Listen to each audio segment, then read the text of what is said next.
दो जो देश है, दो शक्तिशाली जो देश है, वही अगर एक दूसरे के साथ सांप और नेवले की तरह लड़ेंगे, तो अगर दो कॉम्पिटिटर परेशान रहेंगे तो इस पर बाजी कौन मारेगा? अभी के समय पे हमारा जो शेयर मार्केट है वो कभी ऊपर जा रहा है, कभी नीचे गिर रहा है।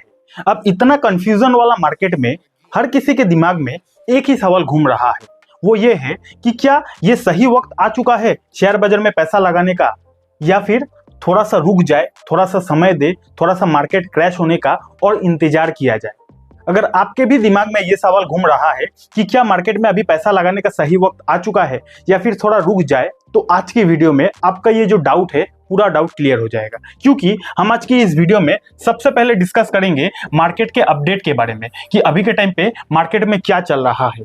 उसके बाद हम लोग डिस्कस करने वाले हैं क्या क्या वो पॉइंट है जो पॉइंट हमारे मार्केट को ऊपर ले जा सकता है, और कौन सा वो पॉइंट है जो हमारे मार्केट को फिर से गिरवा सकता है। उन पॉइंट्स को डिस्कस करेंगे एंड वीडियो के लास्ट में ये भी बात करेंगे कि क्या हमारा मार्केट फिर से इससे भी बड़ा क्रैश हो सकता है क्या, और अगर क्रैश हो सकता है तो उसके पीछे क्या रीजन हो सकता है, उन रीजन को भी डिटेल में समझने की कोशिश करेंगे। ठीक है, और वीडियो के एंड में इन सब को लेकर एक समरी बनाएंगे, और वो समरी को जब आप समझ जाओगे, कंक्लूजन को जब आप समझ जाओगे, तो आपके दिमाग में जो डाउट चल रहा है कि शेयर बाजार में अभी पैसा लगाए या फिर नहीं लगाए, वो सारा डाउट इस एक ही वीडियो में क्लियर हो जाएगा। ठीक है, लेकिन आगे बढ़ने से पहले एक डिस्क्लेमर दे दूं कि वीडियो बस एजुकेशनल पर्पस के लिए है। इस वीडियो को देखकर आपको कुछ भी डिसीजन नहीं लेना है। इस वीडियो में मैं बस बात करने वाला हूं, समझाने वाला हूं कि क्या मार्केट में चल रहा है और कौन सा पॉइंट मार्केट को ऊपर ले जा सकता है, मार्केट को गिरा सकता है। यही सब चीज एजुकेशनल पर्पस के लिए डिस्कस करने वाले हैं। ठीक है, तो चलिए करते हैं वीडियो की शुरुआत। पहले डिस्कस करते हैं कि अभी के टाइम पे मार्केट का माहौल क्या चल रहा है। तो अगर आप देखोगे इंडियन मार्केट का लास्ट हफ्ता का माहौल, तो जबरदस्त तरीके से बुल्स की वापसी हो चुकी है। 1 वीक में मार्केट ने 6.5% से ज्यादा रिटर्न दिया है। ये कोई साधारण बात नहीं है। निफ्टी 50 अगर एक हफ्ता में 6.5% से ज्यादा ऊपर जा रही है, जरूर इसके पीछे कुछ ना कुछ बात छुपा है। क्या है वो रीजन? वो रीजन ये है कि इतना दिन से जो ट्रंप है वो रेसिप्रोकल टैरिफ लगाने के लिए पूरी दुनिया को धमकी दे रहे थे, तो उस पर उन्होंने कुछ दिनों के लिए रोक लगा दिया है। कितना दिन के लिए? 3 मंथ्स के लिए उन्होंने रोक लगा दिया है, जिसके वजह से इतना दिन से जिस डर की वजह से मार्केट गिर रहा था, अब वो डर कम से कम खत्म तो नहीं हुआ है, लेकिन 3 महीना के लिए वो डर पोज हो गया है, जिसके वजह से मार्केट में आपको एक रिकवरी देखने को मिला। Point number 1। पॉइंट नंबर 2 क्या है कि हमारा पूरा विश्व का सबसे बड़ा जो कॉम्पिटिटर देश है वो काफी ज्यादा परेशान हो चुका है। कहने का मतलब ये है कि देखो, इस दुनिया में सबसे ज्यादा ताकतवर देश कौन सा है? अमेरिका है, नो डाउट, इसमें तो कोई शक की बात ही नहीं है। उसके बाद ताकतवर देश की अगर बात किया जाए तो कौन सा है? चाइना है। और उसके बाद अगर कोई ताकतवर देश है तो मेरे हिसाब से रशिया के बाद हमारा इंडिया आता है। ठीक है, तो ये जो 3 टॉप 3 देश है, ये पूरा दुनिया में सबसे बड़ा ताकतवर देश है। नो डाउट रशिया आता है, लेकिन उसको मैं थोड़ा सा साइड कर देता हूं क्योंकि मुझे आपको एक कॉन्सेप्ट को समझाना है। ठीक है, तो ये जो 3 देश है, ये अभी के टाइम पे पूरा दुनिया में सबसे ज्यादा ताकतवर देश है। अभी के टाइम पे क्या हुआ है कि ट्रम्प जो है, उन्होंने पूरी दुनिया पर जो रेसिप्रोकल टैरिफ लगने वाला था, उन्होंने 3 महीना के लिए पोस्ट कर दिए हैं। 3 महीना के लिए उन्होंने रोक दिया है। लेकिन ट्रम्प जो है, पूरी दुनिया पर टैरिफ जो लगने वाला था उसको तो 3 महीना के लिए रोक दिए हैं, लेकिन जो चाइना है, चाइना पर उन्होंने रहम नहीं किया है। चाइना को बोला है कि मैं चाइना पर तो लगाऊंगा ही, पूरी दुनिया पर रेसिप्रोकल टैरिफ बाद में लगाएंगे, लेकिन चाइना पर उन्होंने रोका नहीं है। चाइना पर वो रेसिप्रोकल टैरिफ इमीडिएट लगाने के लिए बोल दिए हैं, ऑर्डर पास कर दिए हैं। इससे क्या हो रहा है? देखो, अगर अमेरिका चाइना के ऊपर रेसिप्रोकल टैरिफ लगाता है और इधर चाइना भी चुप नहीं बैठ रहा है, चाइना भी अमेरिका के ऊपर रेसिप्रोकल टैरिफ लगाने के लिए धमकी देते जा रहा है, तो देखो जरा, पूरी दुनिया में जो 3 सबसे शक्तिशाली देश है, जिसमें से दो शक्तिशाली जो देश है, वही अगर एक दूसरे के साथ सांप और नेवले की तरह लड़ेंगे, तो अगर 2 कॉम्पिटिटर परेशान रहेंगे तो इस पर बाजी कौन मारेगा? सोचो जरा, 3 शक्तिशाली देश है, 2 कॉम्पिटिटर एक दूसरे के साथ पूरा अभी लड़ रहे हैं। चाइना बोल रहा है कि मैं अमेरिका को नहीं छोड़ूंगा, टैरिफ लगाऊंगा। अमेरिका बोल रहा है कि मैं चाइना पर टैरिफ लगाऊंगा। तो जब 2 शक्तिशाली देश एक दूसरे के साथ लड़ रहे हैं, तो इस पर बाजी मार रहा है हमारा इंडिया, जिसके वजह से हमारा जो मार्केट है वो रॉकेट हो गया है।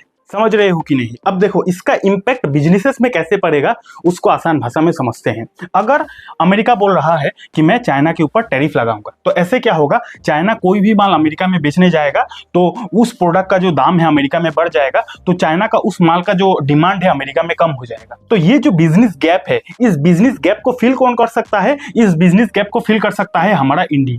क्योंकि चाइना का प्रोडक्ट अगर अमेरिका में कम बिकेगा तो चाइना का जो कॉम्पिटिटर देश रहेगा उसके लिए फायदा होगा कि नहीं? चाइना का अगर कोई भी प्रोडक्ट अमेरिका में कम बिकेगा तो चाइना का जो कॉम्पिटिटर देश है, जो हमारा इंडिया है, उसका तो बल्ले बल्ले हो गया ना। उसी तरह चाइना भी बोल रहा है कि हम अमेरिका के ऊपर रेसिप्रोकल टैरिफ लगाएंगे। अब अगर अमेरिका कोई भी माल चाइना में बेचने आएगा तो चाइना में अमेरिका का उस प्रोडक्ट का जो भाव है, जो डिमांड है, वो कम हो जाएगा, तो अमेरिका भी इधर से परेशान हो जाएगा। और ये जो बिजनेस गैप है इसका भी फायदा हमारा जो इंडिया है बारीकी से उठा सकता है। तो मार्केट जो है ना, इन चीजों को काफी गहराई से समझता है और वही चीज मार्केट में आपको देखने को मिल रहा है, हरियाली देखने को मिल रहा है। ठीक है, तो मोटा मोटी क्या हो रहा है, क्यों मार्केट भाग रहा है और ये अमेरिका चाइना का लड़ाई के बीच में हमारा इंडिया कैसे बाजी मार रहा है, पूरा डाउट आपका क्लियर हो गया। अब समझते हैं कि कौन सा वो पॉइंट है जो पॉइंट हमारे मार्केट को यहाँ से और ज्यादा ऊपर ले जा सकता है और कौन सा वो पॉइंट है जो पॉइंट हमारे मार्केट को क्रैश भी करवा सकता है। सब कुछ डिटेल में बात करते हैं। उससे पहले वीडियो अच्छा लग रहा है लाइक और कॉमेंट कर दीजिएगा, और अगर आपके पास डीमेट अकाउंट नहीं है तो डीमेट अकाउंट का लिंक आपको डिस्क्रिप्शन पर मिल जाएगा, वहां से भी आप अपने लिए डीमेट अकाउंट खुलवा सकते हो। तो समझते हैं कौन सा वो पॉइंट है जो पॉइंट हमारे मार्केट को रॉकेट बना सकता है। सबसे पहले अगर करंट के टाइम पे, अभी के टाइम पे आप देखोगे डॉलर इंडेक्स, तो डॉलर का वैल्यू जो है वो लगातार गिरते जा रहा है और हमारा इंडियन रुपीस का जो वैल्यू है वो लगातार बढ़ते जा रहा है। अभी अगर आप देखोगे 85.39 पहुंच चुका है हमारा रुपीस का वैल्यू। बीच में यही वैल्यू जो था वो 88 तक पहुंच गया था, 88 तक पहुंच गया था। उसके बाद लगातार उसमें गिरावट हुआ और अभी आप देखो लगभग 85 आ गया है। अब ये हमारे मार्केट के लिए क्यों पॉजिटिव है, सिंपल सा एग्जांपल से समझो। पहले के टाइम पे यानी कि जब 85 तक पहुंच गया था, $1 खरीदने के लिए हमें अगर 88 रुपीस देना पड़ेगा, जब पहुंच गया था, तो वैसे टाइम पर क्या हो रहा था कि अगर हम लोग विदेश से कोई भी सामान खरीदते थे ना, तो $1 के अगेंस्ट में हमें 88 रुपीस पेमेंट करना पड़ता था। अब जबकि इसका वैल्यू गिर गया है और अभी 88 से गिरकर 85 तक आ गया है, तो अभी वही सामान विदेश से खरीदेंगे अगर हम लोग, तो $1 के अगेंस्ट में कितना देना पड़ेगा? 85 रुपीस देना पड़ेगा। तो कुछ दिन पहले 88 रुपीस देना पड़ रहा था और अभी 85 रुपीस देना पड़ रहा है। अब सिर्फ आप 85 मत समझिएगा, ये हजार करोड़ों में डील होती है, तो करोड़ों का फायदा इससे हमारा देश को हो रहा है और यही कारण के वजह से हमारा मार्केट अभी काफी ज्यादा पॉजिटिव रिएक्ट कर रहा है। ठीक है, तो ये काफी ज्यादा पॉजिटिव खबर है, लगातार गिरते जा रहा है। उसके बाद देखोगे इसी रीजन के वजह से एफआईएस का जो वापसी है जबरदस्त तरीके से हो चुकी है। जितना ज्यादा डॉलर इंडेक्स गिरेगा उतना ज्यादा एफआईएस की जो इंटरेस्ट है हमारे मार्केट में आते जाएगा। एफआईएस लगातार बेच रहा था, लेकिन लास्ट का 3 दिनों से देखोगे तो 6000 करोड़, 4000 करोड़, 4500 करोड़ एफआईएस ने माल उठाया है। ठीक है, तो ये भी काफी ज्यादा पॉजिटिव खबर है। क्रूड ऑयल अगर आप देखोगे तो क्रूड ऑयल का भी प्राइस काफी हद तक कमा है, 75 तक पहुंच गया था, अभी देखो 67 आ चुका है। तो क्रूड ऑयल का प्राइस अगर कमेगा तो ये भी मार्केट के लिए काफी ज्यादा पॉजिटिव है, क्योंकि इसी से हमारा जो इन्फ्लेशन है वो कंट्रोल में रहता है। ठीक है, उसके बाद क्या है कि सबसे इंपॉर्टेंट क्या है कि रिसेंटली इन्फ्लेशन का डेटा आया था, यानी कि हमारा इंडिया का जो महंगाई है उसका डेटा आया था, बहुत ज्यादा पॉजिटिव आया। अगर आप देखोगे 15 अप्रैल को ये डेटा आया था, तो इन्फ्लेशन ऐसा फोरकास्ट किया गया था, यानी कि अनुमान लगाया गया था कि इन्फ्लेशन 3.60% का आएगा, लेकिन एक्चुअल में आया कितना? 3.34% का। तो इन्फ्लेशन का डेटा भी काफी कम होके आया, यानी कि देश का जो महंगाई है वो भी काफी ज्यादा कंट्रोल में है। अब जबकि देश का महंगाई अगर कंट्रोल में है तो इससे फायदा क्या होगा? इससे आरबीआई रेट कट करने के लिए काफी ज्यादा कॉन्फिडेंट रहेगा। अगर देश में महंगाई कम होगा, कंट्रोल में रहेगा ना, तो आरबीआई को रेट कट करने में उतना ज्यादा दिक्कत नहीं होगा। और अगर आरबीआई को रेट कट करने में दिक्कत नहीं होगा तो ये तो बाजार के लिए अच्छी बात है ना, क्योंकि रेट कट होगा तो मार्केट में पैसा का इनफ्लो बढ़ेगा, लोग, आम जनता लोन लेगा, लोन सस्ता हो जाएगा। अब लोन लेकर बिजनेस करेगा, अल्टीमेटली वो पैसा कहाँ पे आएगा? शेयर मार्केट में आएगा, कंपनीज ग्रो होगा। ठीक है, तो ये डेटा भी काफी ज्यादा पॉजिटिव आया और ये कुछ खबर जो है वो हमारे इंडियन शेयर मार्केट के लिए अभी के टाइम पे तो काफी अच्छा है। ठीक है, यहां तक तो सब कुछ पॉजिटिव खबर हमने डिस्कस कर लिया, लेकिन एक ऐसा नेगेटिव खबर ये है कि अगर आप गोल्ड का भाव देखोगे तो गोल्ड का जो भाव है वो आसमान तक पहुंच गया है, ऑल टाइम हाई तक पहुंच गया है, लगभग 97,880 रुपीज तक पहुंच गया है। और ये खबर मार्केट को कभी भी परेशान कर सकता है। अब आप बोलोगे कि सर ये क्या हो गया, गोल्ड का भाव बढ़ने पर शेयर मार्केट के लिए नेगेटिव खबर, ये कुछ बात हजम नहीं हुआ। तो ये हजम नहीं हुआ, लेकिन मैंने ये बात आपको इनडायरेक्टली समझाई। यहां पे आपको ये समझना पड़ेगा कि जब भी गोल्ड का भाव आसमान तक पहुंच जाएगा, जब भी गोल्ड का भाव बढ़ेगा ना, तब आपको समझ जाना चाहिए कि जरूर पूरा दुनिया में, पूरा ग्लोबली कुछ ना कुछ माहौल खराब है, माहौल बिगड़ रहा है, जिसके वजह से ही तो गोल्ड का भाव बढ़ रहा है। कहने का सिंपल सा मीनिंग ये है कि जब पूरी दुनिया में कोई बहुत बड़ा संकट आता है ना, तो जो ज्यादातर लोग हैं वो लोग क्या करेगा, वो लोग इक्विटी मार्केट से या फिर जहां जहां रिस्की इन्वेस्टमेंट होता है वहां से अपने पैसों को निकालता है। क्योंकि जब पूरी दुनिया में कुछ बहुत बड़ा संकट आने वाला होता है तो लोग अपने पैसों को पहले ही निकालेगा ना, तो वैसे टाइम पर हर कोई अपने पैसों को निकालता है और वहां पे इन्वेस्ट करता है जहां पर पैसा उनका काफी ज्यादा सेफ रहता है।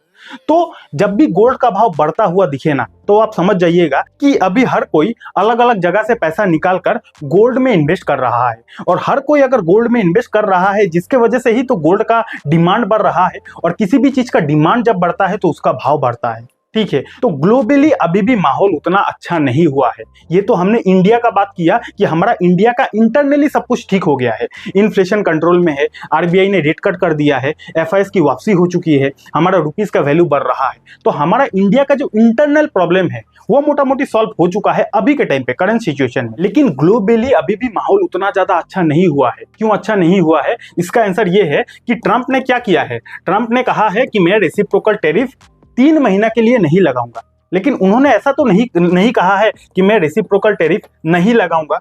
ऐसा तो उन्होंने नहीं कहा है। उन्होंने कहा है कि मैं 3 महीना के लिए रेसिप्रोकल टैरिफ को पोस्ट कर रहा हूं। लेकिन ये 3 महीना आएगा ना, एक ना एक दिन तो आएगा ना, 90 दिनों के बाद तो ये दिन आएगा ही। तो इसीलिए ग्लोबली अभी भी संकट मंडरा रहा है, और ये चीज बड़े बड़े इन्वेस्टर को भली भांति पता है। इसीलिए ज्यादातर लोग अभी गोल्ड में निवेश कर रहा है, जिसके वजह से गोल्ड का डिमांड बढ़ते जा रहा है और गोल्ड का रेट भी बढ़ते जा रहा है। ठीक है, तो इस वीडियो का कंक्लूजन क्या है, क्या क्या हमने डिस्कस किया। सबसे पहले हमने बात किया हमारा इंडियन मार्केट के बारे में। हमारा इंडियन मार्केट का इंटरनल जो प्रॉब्लम था वो मोटा मोटी सॉल्व हो रहा है। उसके बाद बात किया ग्लोबल मार्केट के बारे में। ग्लोबल मार्केट अभी भी परेशान है। क्यों परेशान है, क्योंकि ट्रंप ने 3 महीना के बाद टैरिफ लगाएंगे बोला है, लेकिन ऐसा नहीं बोला है कि मैं टैरिफ नहीं लगाऊंगा। 3 महीना के बाद वो दिन आएगा, अगर वो लगा देते हैं तो फिर से ग्लोबल मार्केट डिस्टर्ब हो जाएगा, जो चीज मार्केट के इन्वेस्टर को पता है। इसीलिए गोल्ड का भाव बढ़ते जा रहा है। उसके बाद क्या है कि देखो, हमारा इंडिया का इंटरनल उतना तो प्रॉब्लम नहीं है। इंडिया हमारा अंदर से तो काफी ज्यादा मजबूत हो चुका है, लेकिन कुछ कुछ ऐसा कंपनी से, कुछ कुछ ऐसा बिजनेस है जो बिजनेस अमेरिका से काफी ज्यादा पैसा कमाती है। यानी कि हमारा इंडिया का जो ऐसा कंपनी है, जो कंपनी अमेरिका से काफी ज्यादा पैसा कमाती है, उन कंपनीज पर अभी भी खतरा मंडरा रहा है। क्योंकि अगर 3 महीना के बाद ट्रंप वापस से रेसिप्रोकल टैरिफ लगा देते हैं, तो हमारा इंडिया का वो कंपनी, जो कंपनी अमेरिका में बिजनेस करती है, पैसा कमाती है, उन कंपनी का बिजनेस में काफी ज्यादा हैम्पर पड़ेगा। ठीक है, तो अगर आप अभी के टाइम पे कोई भी स्टॉक को स्टडी करना चाहते हो, तो स्टडी करने से पहले ये चीज जरूर चेक कर लीजिएगा कि वो जो कंपनी है वो अमेरिका से कितना पैसा कमाती है। अगर उस कंपनी का बिजनेस अमेरिका के ऊपर काफी ज्यादा डिपेंडेंसी है, तो कहीं ना कहीं उस कंपनी के ऊपर 3 महीना के बाद बहुत बड़ा खतरा आ सकता है। इस पर आपको फोकस करना है। कोई भी स्टॉक को खरीदने से पहले, स्टडी करने से पहले उस स्टॉक का बिजनेस को आपको जरूर देखना है कि कहां से पैसा कमा रही है। ठीक है, बाकी आपका इस बारे में क्या राय है? क्या ट्रंप 3 महीना के बाद वाकई में टैरिफ लगाएंगे या फिर नहीं लगाएंगे? येस और नो में कमेंट सेक्शन में जवाब दे सकते हो। अगर आपको शेयर मार्केट को डिटेल में सीखना है तो यहाँ पे क्लिक करके इस वीडियो को देख लेना। अगर आपके पास डीमैट अकाउंट नहीं है, डीमैट अकाउंट का लिंक भी आपको डिस्क्रिप्शन पर मिल जाएगा। बहुत बहुत धन्यवाद।